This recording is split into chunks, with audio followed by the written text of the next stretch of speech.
ஆகாஷ்வாணி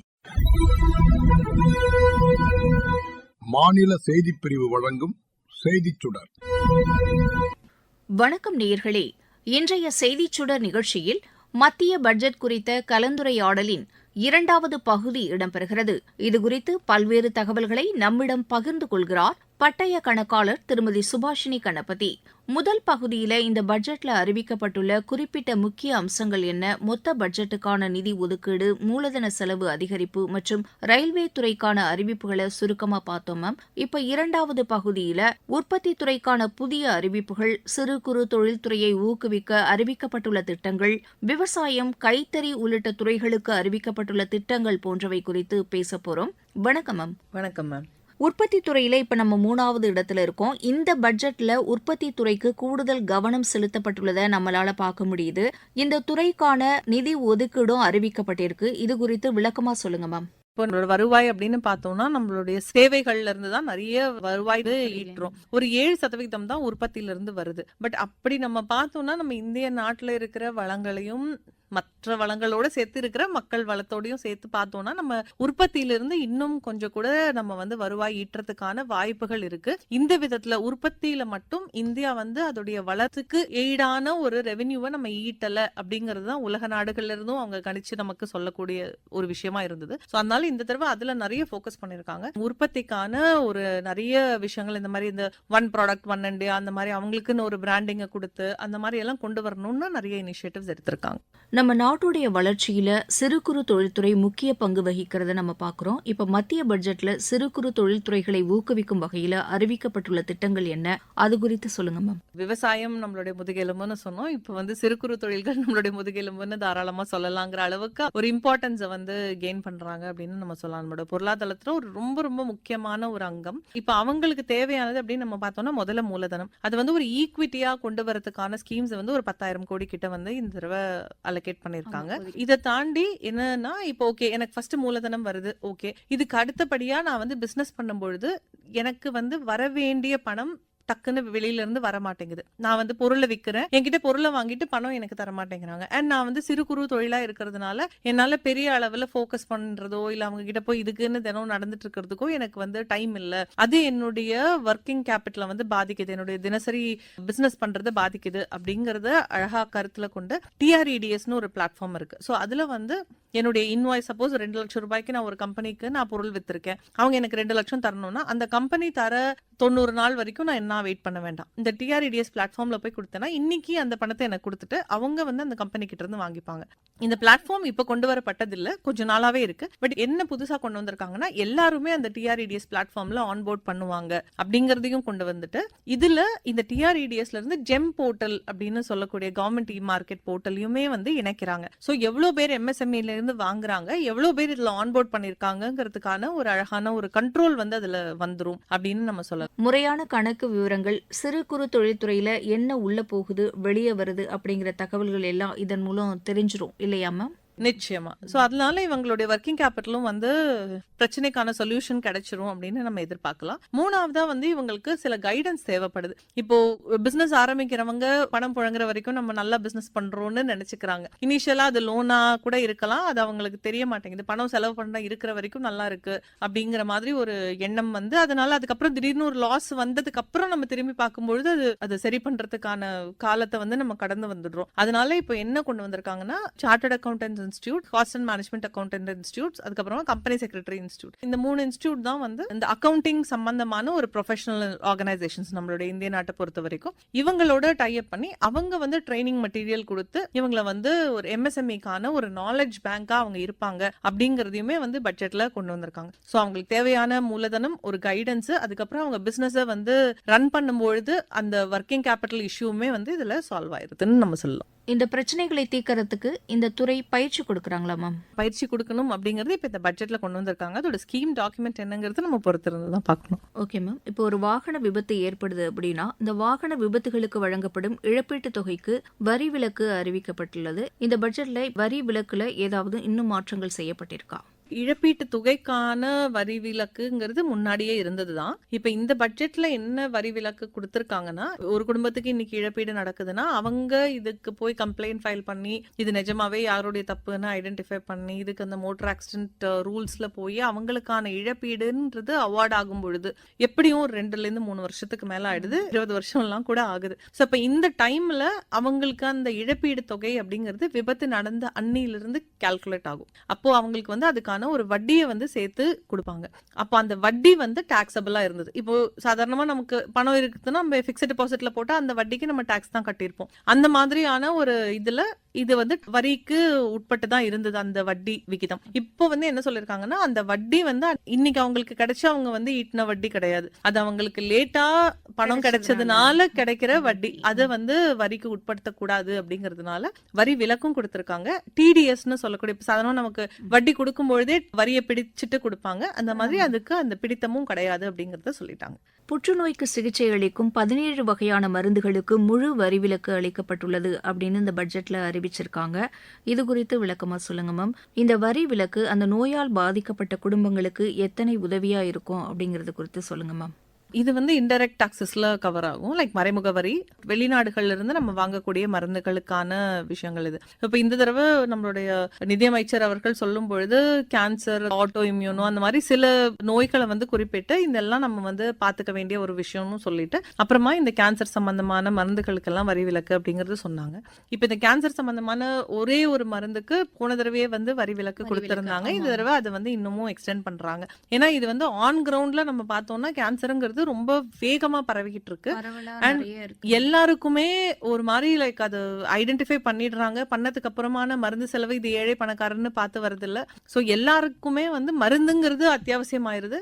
அவங்களுக்கான இது வந்து நம்ம தாங்குவோமா, இவ்வளவு மருந்து நம்மளால வாங்க முடியுமா, அந்த அஃபோர்டபிலிட்டி அப்படின்னு சொல்லக்கூடிய ஒரு விஷயம் கேள்விக்குறியாவே தான் இருக்கு. இப்ப வெளிநாட்டுல இருந்து மருந்து வாங்கணும்னும் பொழுது அதுவே வந்து ஒரு விலை உயர்ந்த விஷயமா தான் இருக்கு. இதுக்கு மேல நம்மளுடைய வரி வேற அதுல ஒரு பேர்டனா இருக்க வேணாம்னு அந்த சுமையை வந்து நீக்கி இருக்காங்க. விவசாயத்துறை மற்றும் வேளாண் துறைக்கு ஒதுக்கப்பட்டுள்ள நிதி ஒதுக்கீடு குறித்து சொல்லுங்க மேம். ஸோ விவசாயம் அப்படின்னு நம்ம சொல்லும்பொழுது நிறைய சப்ளை செயின் சம்பந்தமான புது ஸ்கீம்ஸ் வந்து கொண்டு வந்திருக்காங்க. ஸோ அவங்களுக்கு இது வரைக்கும் மற்ற ஸ்கீம்ஸ், இன்சூரன்ஸ் அந்த மாதிரி எல்லாமே டைரக்ட் பெனிஃபிட் டிரான்ஸ்ஃபர்ஸ் இந்த மாதிரி எல்லாமே நிறைய இருந்தது. இந்த தடவை இந்த பயோஃபார்மா ரிலேட்டடாவுமே வந்து விவசாயத்துறையில இன்வெஸ்ட்மெண்ட்ஸ் போகும்னு நம்ம எதிர்பார்க்கலாம். போன பட்ஜெட் போது மில்லட் வந்து ஒரு புரட்சியா எடுத்துக்கிட்டாங்க. இந்த தடவை வந்து தேங்காய், முந்திரி, அதுக்கப்புறம் பாதாமும் கூட எடுத்திருக்காங்க. ஆமா, ஏன்னா நம்ம வந்து இப்போ மத்த பொருட்கள் உற்பத்தி அப்படின்னு சொல்லும் பொழுது எந்த நாட்டுல வேணாலும் டக்குன்னு அதை உற்பத்தி பண்ணி கொடுத்துட முடியும். பென்சில் நம்ம கிட்ட இருந்து ஒரு நாடு வாங்கிட்டு இருக்காங்க, நம்மளுக்கு வந்து ஏதோ ஒரு விஷயம், ஒரு ஜியோ பொலிட்டிக்கல் இஷ்யூவோ இல்ல ஒரு டாரிஃப் இஷ்யூவோ, அதனால பென்சில் நம்ம கிட்ட இருந்து வாங்க முடியலன்னா வேற எங்க இருந்தாவது வாங்கிட முடியும். பட் இப்போ ஒரு தேங்காய் அப்படின்னும் பொழுது இங்க நம்மளுடைய நாட்டுல நல்ல வளங்கள் இருக்கு, இங்க வந்து நல்லா வளரக்கூடிய ஒரு விஷயம். அதை ப்ரமோட் பண்ணோம்னா நம்மளுடைய ஏற்றுமதி நல்லாவே வந்து டெவலப் ஆகும். அதுக்கு ஒரு பிராண்ட் கிரியேட் பண்ணி அந்த மாதிரி பண்ணணும்ன்ற ஸ்கீம்ல கொண்டு வந்திருக்காங்க. அண்ட் இதெல்லாம் வந்து என்னன்னா ஒரு ஸ்டெபிலிட்டி இருக்கும். ஸோ அப்போ அந்த மாதிரி இருக்கும்பொழுது அந்த தென்னை மரம் அப்படிங்கிறது நம்ம லோ மெயின்டெனன்ஸ், அதுக்கான பெரிய இழப்பீடுகள் இருக்காது. ஒன்ஸ் அதுல இருந்து காய்க்க ஆரம்பிச்சிச்சுன்னா அடுத்த ஒரு 20 வருஷத்துக்கு அது காய்ச்சிட்டு இருக்கும். ஸோ அந்த மாதிரி ஆங்கிள் இது வந்து ஒரு நல்ல மூவ் அப்படின்னு நம்ம சொல்லலாம். கைத்தறித்துறையின் வளர்ச்சிக்கான ஒரு திட்டம் அறிவிச்சிருக்காங்க, மகாத்மா காந்தி கிராம சுயராஜ் திட்டம் அப்படின்னு. இந்த திட்டம் எந்த வகையான வேலை வாய்ப்புகளை கொடுக்கும்? இதுல வந்து நிறைய நம்மளுடைய ஸ்கில்ஸ் அப்படிங்கிறது அழிஞ்சிட்டு வருது. ஸோ இப்போ அது எல்லாத்தையுமே வந்து உயிர்ப்பிக்கணும் அப்படிங்கிறது. ஏன்னா இவங்களோட பட்ஜெட்ல ஃபர்ஸ்ட் மேனுஃபேக்சரிங் இருந்தது, அடுத்தது நலிந்து வரும் இந்த மாதிரி தொழில்களுக்கெல்லாம் வந்து உயிர் கொடுக்கணும் அப்படிங்கிறது தான் ரெண்டாவதா வந்து அவங்க சொன்ன விஷயமாவே இருந்தது. ஸோ அப்போ அப்படி இருக்கும்போது இந்த மாதிரி கைத்தறி ஆடைகள் இந்த மாதிரி ஒரு விஷயத்துக்கு வந்து கிட்டத்தட்ட 960 கோடி பட்டு சம்பந்தமான ஒரு ஒதுக்கீடு பண்ணியிருக்காங்க. 135 கோடி ஜூட்லையும் ஒரு 20 கோடி உல்லன் சம்பந்தமான விஷயங்களுக்கும் பண்ணியிருக்காங்க. இதை தாண்டி 5600 கோடி அடுத்த ஒரு சில ஆண்டுகளுக்கான ஒரு ஒதுக்கீடா இருக்கு. ஸோ இந்த மாதிரி இவ்வளவு ஒதுக்கீடு பண்ணி அவங்க என்ன பண்ண போறாங்க அப்படின்னு நம்ம பார்த்தோம்னா, அந்த ஃபைபர் ஃபர்ஸ்ட் நம்ம அதுக்கு தன்னிறைவடையணும் அப்படிங்கிறது முதல் அம்சமாகவும், அடுத்தது வந்து இதுக்கான ஸ்கில்ஸ். ஸோ இப்போ இந்த வந்து கைத்தறி ஆடைகள்ங்கிறது இப்போ நிறைய திருப்பியும் அந்த ஒரு ட்ரெண்டில் வந்துட்டு இருக்கு அப்படின்னு சொல்லலாம். ஸோ அந்த மாதிரியான ஒரு விஷயத்த நம்மளால மட்டுமே பண்ணக்கூடிய அந்த ஒரு ஸ்கில்ஸை டெவலப் பண்ணி உலக நாடுகளில் அதுக்கான ஒரு மார்க்கெட்டை நம்மளால இன்னைக்கு தேடிட முடியும். மூணாவதா அப்படின்னு நம்ம பார்த்தோம்னா இந்த ஹேண்ட்லூம்ஸ் இது எல்லாத்தையுமே வந்து டெவலப் பண்ணுறதுக்கு என்ன வழிவகைகள். நாலாவதா வந்து ஈகோ ஸோ இது எல்லாமே வந்து ஈகோ ஃப்ரெண்ட்லியா இருக்கணும் அப்படிங்கிறது. இன்னைக்கு நம்ம வந்து வாழை நார்ல இருந்து ஹேண்ட்லூம் எடுக்கிறத பாக்குறோம், அந்த மாதிரி பல இன்னோவேஷன்ஸ் நடக்கிறத பாக்குறோம். ஸோ அந்த மாதிரி ஈகோ ஃப்ரெண்ட்லியா என்ன பண்ண முடியும் அப்படிங்கிறது. கடைசியா வந்து சமர்த்தான் 2.0 அப்படின்னு சொல்லி ஒன்று கொண்டு வந்திருக்காங்க. ஸோ அதுல இதை வந்து டிஜிட்டைஸ் பண்ணி இன்னும் கொஞ்சம் கூட என்ன பெட்டரா பண்ண முடியும் அப்படிங்கிறது கொண்டு வந்திருக்காங்க. கைத்தறித்துறையில நலிந்து போயிருக்கிறவங்கள மேம்படுத்தும் வகையிலும் திறனை மேம்படுத்தும் வகையிலும் இந்த திட்டத்தை அறிவிச்சிருக்காங்க அப்படின்னு பார்க்க முடியுது. அடுத்ததா ஜவுளித்துறை மேம்பாட்டுக்கான திட்டங்கள் அறிவிக்கப்பட்டிருக்கு. இதன் மூலம் பொருளாதார வளர்ச்சி எவ்வாறு மேம்படும் என்பது குறித்து சொல்லுங்க மேம். நம்மளுடைய நாட்டை பொறுத்த வரைக்கும் ஒரு மாநிலத்திலயுமே ஒரு ஸ்பெஷாலிட்டி இருக்கு அப்படின்னு நம்ம சொல்லலாம். ஓவராலா எல்லா மாநிலங்கள்லயுமே அந்த மாதிரியான ஒரு ஸ்கில் எது நலிவடைஞ்சிருக்கு, எங்க சப்போர்ட் தேவை அப்படிங்கறத பார்த்து அதுக்கான அலோகேஷன்ஸ் போகும். அதை சுத்தி இருக்கிற ஒரு வேலைவாய்ப்பின்மைகளும் இதுல வந்து குறையறதுக்கான வாய்ப்புகள் இருக்கு. அண்ட் இது எல்லாத்தையுமே கனெக்ட் பண்ணி நம்ம வந்து ஒன் நேஷன் ஒன் ப்ராடக்ட்ன்ற அந்த பிராண்டை கொண்டு வந்து இங்க இருந்து ஏற்றுமதிக்குமே வந்து இவங்க ஃபெசிலிட்டேட் பண்ணுவாங்க அப்படிங்கிறது தெரியுது. ஸோ ஓவராலா வந்து நம்மளுடைய டெக்ஸ்டைல் துறை வந்து இன்னும் நல்லாவே ஒரு வளர்ச்சி அடையறத நம்மளால இப்போ பார்க்க முடியுது. செமிகண்டக்டர் உள்ளிட்ட மின்னணு பொருட்கள் உற்பத்திக்காக 40,000 கோடி நிதி ஒதுக்கீடு இந்த பட்ஜெட்ல செய்திருக்காங்க. கடந்த பட்ஜெட்லயும் செமிகண்டக்டருக்கான நிதி ஒதுக்கீடு அறிவிச்சாங்க. இதன் மூலம் என்னென்ன வேலைவாய்ப்புகள் உருவாகும், நன்மைகள் ஏற்படும், இந்த துறையில நாம எப்படி பிரகாசிக்க முடியும் மேம்? செமிகண்டக்டர் அப்படிங்கிறது நம்ம எல்லா டிஜிட்டல் ப்ராடக்ட்ஸ்லயுமே இருக்கிற ஒரு விஷயம். இன்னைக்கு நம்ம கிட்ட செமிகண்டக்டர் நம்மளுடைய அந்த ஆத்ம நிர்பார்ல மேட் இன் இந்தியாவா நம்ம கிட்ட இல்ல. இப்ப இதனால தான் போன தடவையும் நிதி ஒதுக்கினாங்க, இந்த தடவையும் நிதி ஒதுக்கியிருக்காங்க.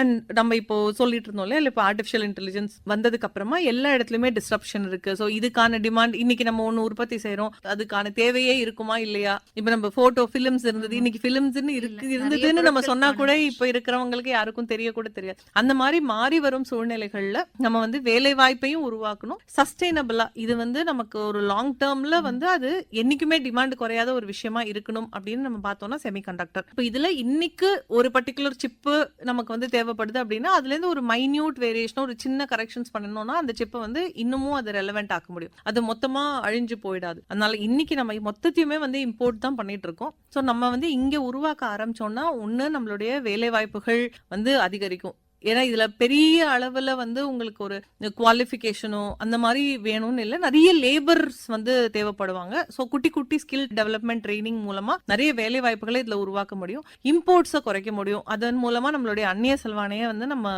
பாதுகாக்க முடியும். நம்ம நிறைய ப்ரொடியூஸ் பண்ண ஆரம்பிச்சிட்டோம்னா நம்ம எக்ஸ்போர்ட்டும் பண்ண முடியும். ஸோ அது மூலமா நம்ம வந்து நிறைய வருவாய் வந்து ஈட்ட முடியும் அப்படிங்கிறது இதோடைய எதிர்பார்ப்பு. ஓகே மேம், இந்த பட்ஜெட்ல வேலை வாய்ப்பு உருவாக்கத்திற்கு என்னென்ன நடவடிக்கை எடுத்திருக்காங்க மேம்? வேலை வாய்ப்புல வந்து நம்ம பார்த்தோம்னா இந்த பயோஃபார்மா ஒரு ஸ்கில் டெவலப்மெண்ட், டேட்டா அனலிட்டிக்ஸ், வேர் ஹவுசிங், இந்த மாதிரி ஒரு டொமஸ்டிக் டாரிஃப் ஏரியா அப்படின்னு சொல்லக்கூடிய இப்ப சில நிறுவனங்கள் வந்து வெளியில இருந்து வருவாங்க, வந்து நீங்க எங்களுக்கு மட்டுமே இங்க மேனுஃபேக்சர் பண்ணிட்டு மேனுஃபேக்சர் பண்ணதை எனக்கு மட்டுமே நீ வந்து விற்கணும், அந்த மாதிரியான ஒரு அரேஞ்ச்மெண்ட்ல வருவாங்க. அப்ப அப்படி இருக்கும்பொழுது முழுக்க முழுக்க ஏற்றுமதிக்காக மட்டுமே ஒதுக்கப்பட்ட ஒரு இடம் தான் அந்த டொமஸ்டிக் டாரிஃப் ஏரியா அப்படின்னு சொல்லக்கூடியது. இப்ப இதுல என்ன ஆகும்னா வெளிநாட்டுல இருந்து இங்க வந்து அவங்களுடைய மெஷினரியை வைக்கும் பொழுது மெஷினரி இங்க வச்சதுக்காக இங்க வந்து வரி செலுத்துற மாதிரியான ஒரு சூழ்நிலை இருக்கு. இப்ப அதெல்லாமே ரிமூவ் பண்ணிருக்காங்க. ஏன்னா அந்த மாதிரியான ஒரு இன்வெஸ்ட்மெண்ட்ஸ் இங்க வரும்பொழுது அது சுத்தியும் வேலை வாய்ப்புகள் நிறைய பேருக்கும். டெக்ஸ்டைல்ஸ்ல எல்லா துறைகளிலுமே வந்து வேலை வாய்ப்புக்கான ஒரு வழிவகை வச்சுதான் அவங்க வந்து ஒரு அலோகேஷனுமே பண்ணிருக்காங்க அப்படிங்கறது நம்மளால பார்க்க முடியுது.